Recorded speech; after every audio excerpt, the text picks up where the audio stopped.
नमस्कार दोस्तों, मैं राहुल फ्यूचर फाइटर्स के यूट्यूब चैनल में आप सभी का बहुत बहुत स्वागत करता हूं। तो दोस्तों, यदि आप किसी प्रतियोगी परीक्षा की तैयारी कर रहे होंगे, किसी कॉम्पिटिटिव एग्ज़ाम के लिए आप प्रिपेयर कर रहे होंगे, तो आज का जो वीडियो है वो आपके लिए बहुत ही महत्वपूर्ण साबित होने वाला है, बहुत ही उपयोगी साबित होने वाला है। तो आप सबसे मैं रिक्वेस्ट करता हूँ कि कृपया आप इस वीडियो को एंड तक देखें। तो दोस्त, आप जानते होंगे कि आप किसी भी प्रकार के प्रतियोगी परीक्षा की तैयारी करें, किसी भी प्रकार के कॉम्पिटिटिव एग्ज़ाम के लिए आप प्रिपेयर करें, तो जो एप्टीट्यूड व रीजनिंग विषय होता है उसका अच्छा खासा वेटेज होता है। परीक्षा के दृष्टिकोण से बहुत ही महत्वपूर्ण विषय है। तो हमने देखा है कि जो स्टूडेंट्स हैं, जो विद्यार्थी हैं, वो अन्य विषयों को अच्छी किताबों के माध्यम से, नोट्स के माध्यम से पढ़ लेते हैं, परंतु जब एप्टीट्यूड व रीजनिंग विषय की बात आती है तो वहाँ पर उनको दिक्कतों का सामना करना पड़ता है। तो हमने इन्हीं सब बातों को ध्यान में रखते हुए हम आप सभी के लिए एक फ्री एप्टीट्यूड व रीजनिंग कोर्स लेकर आए हैं, जिसमें आप ऑनलाइन हमारे यूट्यूब चैनल के माध्यम से फ्री में बिना किसी प्रकार का शुल्क दिए आराम से आप घर बैठे एप्टीट्यूड व रीजनिंग विषय की तैयारी कर सकते हैं। किसी भी प्रकार का कोई शुल्क आपसे कभी नहीं लिया जाएगा और आपको संपूर्ण पाठ्यक्रम कंप्लीट सिलेबस का यहाँ पे अध्ययन करवाया जाएगा। ऐसा नहीं है कि हमने एक दो वीडियो डाल दिया एडवर्टाइजमेंट के लिए, फिर हम यहाँ पे आपको बाकी वीडियो बोलेंगे कि आप परचेज़ करो। तो इस प्रकार की कहानी आपको यहाँ पर देखने नहीं मिलेगी।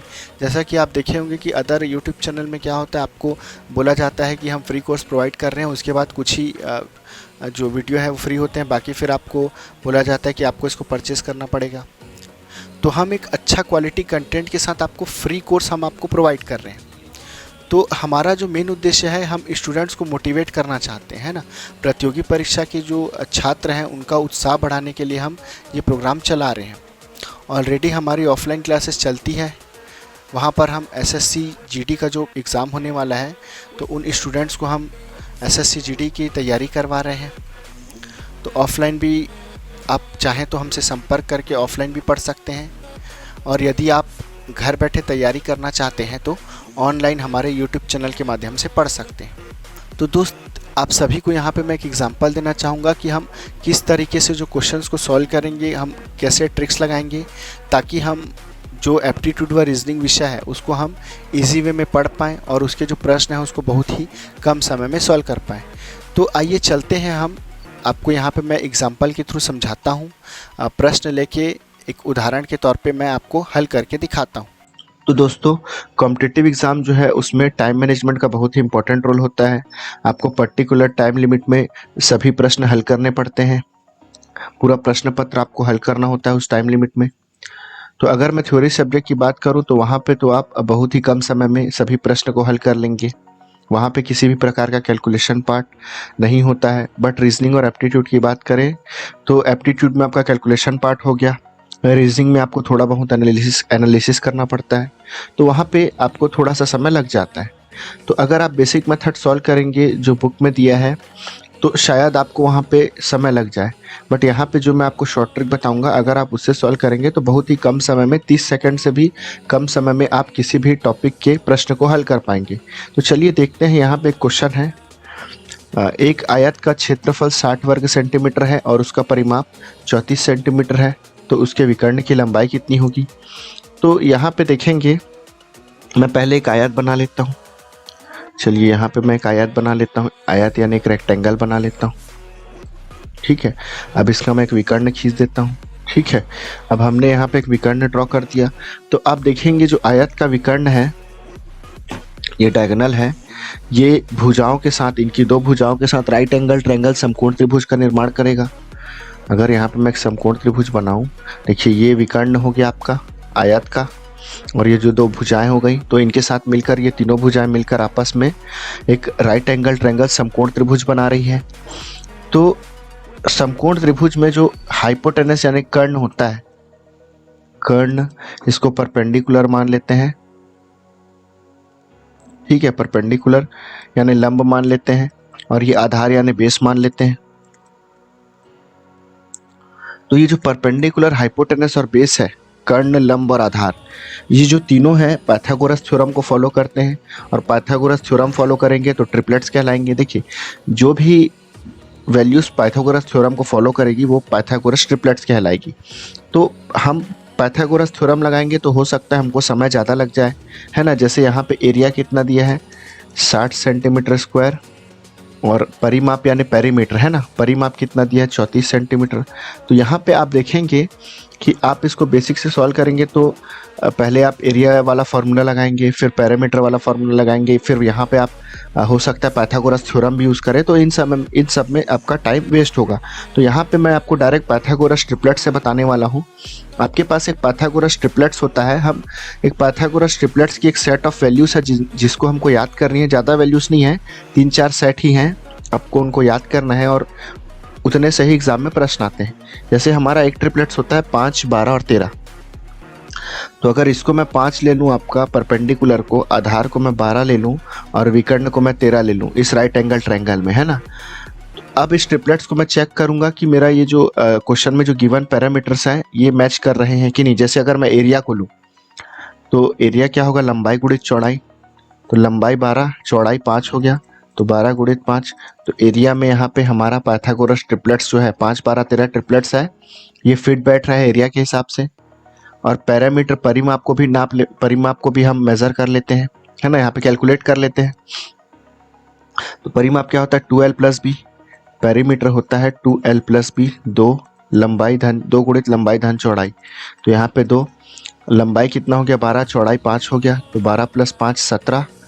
तो 2 गुणित आप 17 करोगे तो ये आ जाएगा 34 सेंटीमीटर। तो परिमाप में भी ये जो ट्रिपलेट्स है ये फिट बैठ रहा है, परिमाप में भी ये जो पैरामीटर्स है ये एग्जैक्ट आ रहे हैं। तो यहाँ से हम क्या बोल सकते हैं कि हमारा जो विकर्ण है वो 13 सेंटीमीटर है। क्लियर।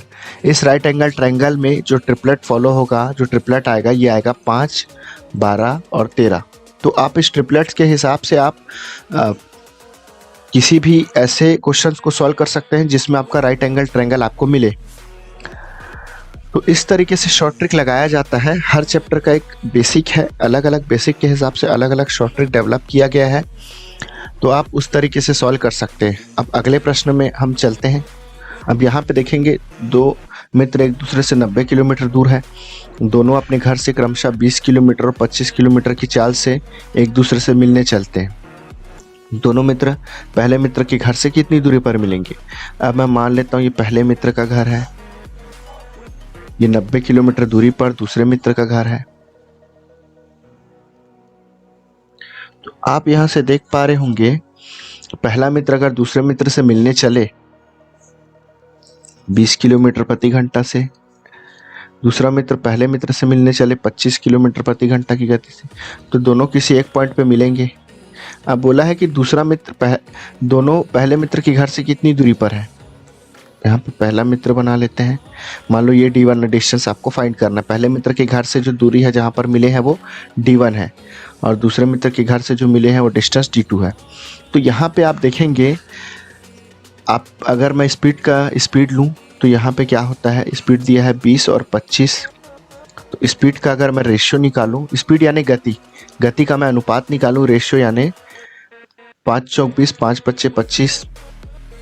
अब आप देखेंगे इस प्रश्न को ध्यान से आप देखेंगे तो यहाँ पे आपको टाइम कांस्टेंट मिलेगा। कांस्टेंट यानी जो समय है वो दोनों केस के लिए, समय जो है वो दोनों कंडीशन के लिए समान है। पूरी लिख रहा हूँ, समय जो है वो दोनों केस के लिए समान है। कैसे समान होगा, देखिए क्वेश्चन में कहीं नहीं बोला है कि दोनों अलग अलग समय निकल रहे हैं, ये बोला है कि दोनों एक दूसरे से मिलने चलते हैं अपने घर से। मतलब ये जिस समय में निकल रहा है वो भी इस समय में निकलेगा। जैसे ये अगर 10 बजे निकल रहा है तो ये भी 10 बजे निकलेगा, और दोनों सपोज 12 बजे मिले हैं, क्योंकि दोनों मिलेंगे तो एक ही समय पर मिलेंगे ना। मतलब दोनों ने समान समय तक यात्रा की है, 10 से 12 2-2 घंटे यात्रा की है। ये एक उदाहरण है। तो जब कभी भी दो मित्र निकलते हैं एक दूसरे से मिलने हैं तो वो क्वेश्चन आपका समान समय वाला होगा। जब तक कि ना बोले कि दोनों अलग अलग समय में निकले हैं, तो दोनों समान समय में निकले हैं और समान समय पर पहुंचे हैं, तो दोनों ने समान समय तक यात्रा किया है। तो जब भी आपका टाइम कांस्टेंट हो यानी समय आपका समान हो, तो उस केस में क्या होता है, स्पीड जो है वो दूरी के समानुपाती हो जाता है, डायरेक्टली प्रोपोर्शनल हो जाता है। गति है गति है वह दूरी के समानुपाती हो जाता है। ठीक है, मतलब अगर आपका स्पीड बढ़ेगा तो डिस्टेंस ट्रेवल भी ज़्यादा होगा, दूरी भी ज़्यादा तय करेंगे, गति कम होगा तो दूरी भी हम कम तय करेंगे। तो जो चेंज हम गति में करेंगे वही चेंज हमारा स्पीड में दूरी में आएगा, या जो चेंज दूरी में करेंगे वही चेंज गति में आएगा। मतलब अगर गति बढ़ाएंगे तो दूरी भी बढ़ेगा, गति कम करेंगे तो दूरी भी कम होगा। तो यहाँ से मैं बोल सकता हूँ कि अगर स्पीड का रेशो 4:5 है तो डिस्टेंस यानी दूरी का रेशो भी क्या आ जाएगा, 4:5। तो ये पहले कंडीशन का 4 हो गया, दूसरे कंडीशन का 5। और यहाँ से जो हमने अनुपात निकाला है इसका अगर मैं टोटल करता हूँ तो 4 + 5 = 9 आएगा। तो इसका टोटल 9 आ रहा है, और वास्तव में जो क्वेश्चन में टोटल दिया है वो कितना दिया है, 90 किलोमीटर, है ना। अनुपात के रूप में 9 आ रहा है और वास्तव में 90 है, एक्चुअल 90 है। तो कंपेयर करेंगे तो 1 = 10 किलोमीटर आएगा। अगर आप कंपेयर करोगे तो 9 = 90 तो 1 = 10, तो 4 बराबर कितना आ जाएगा, 4 बराबर आ जाएगा 40 किलोमीटर। ठीक है, क्योंकि अनुपात के रूप में तो 4 यूनिट उसने यात्रा की है, तो वास्तव में कितना तय करेगा, अगर 1 में 1 = 10 है तो 4 बराबर कितना हो जाएगा, 40। तो यहाँ से पहले मित्र के घर से 40 किलोमीटर दूरी पर ये दोनों मिले हैं। क्लियर है। और दूसरे घर से पूछता तो 5 बराबर कितना आ जाता, 5 × 10 ये आ जाता 50।